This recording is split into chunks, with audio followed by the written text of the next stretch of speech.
Airbase कब्जा कला America से पुणी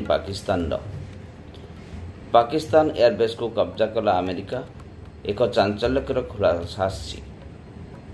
पाकिस्तान प्रख्यात सुरक्षा विशेषज्ञ इम्तियाज गुल विस्फोरक बयान एवं सारा विश्व में चहल पकाई।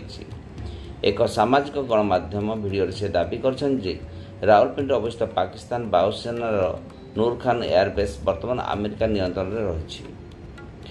गोल कहते नूर खान एयरबेस अमेरिकार अधीन अच्छी एवं पाकिस्तान सेना अधिकारी मैंने यार हस्तक्षेप कर दाबी पाकिस्तान सार्वभौमत उपर गंभीर प्रश्न उठाई विवाद सृष्टि करुछि। नूर खान एयरबेस इस्लामाबाद ठारू मात्र 10 किलोमीटर दूर में अवस्थित एवं पाकिस्तान वायुसेनार एक प्रमुख केन्द्र। यह C-130 हरकुलिस एवं IL-78 मिड एयर रिफ्यूएलर परिवहन विमान स्क्वाड्रन आधार स्थल भाव में कार्य करे। यह बेनजीर आंतर्जातीय विमानबंदर एवं अन्य गुरुत्वपूर्ण संस्थान मध्य केन्द्र। गुल अनुसार अमेरिका विमान गुड़िक एयरबेस नियमित अवतरण करुच्ची, किंतु सेगुड़िक कौन बहुची तार कौन स्पष्ट तथ्य ना। से प्रश्न उठाई गोपनीयता पछरे कारण कौन।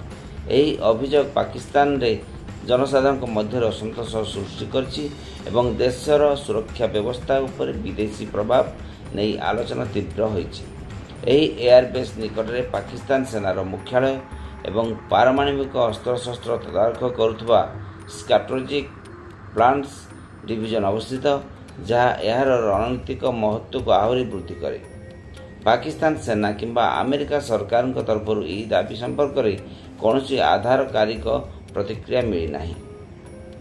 यह पूर्व 2025 मई मासरे भारतीय वायुसेनार ऑपरेशन सिंधुर अधीन नूर खान एयरबेस उपर आक्रमण कराइथिला। गुल यह दाबी दक्षिण एशिया भू राजनैतिक परिस्थिति को आहरी जटिल करिछि।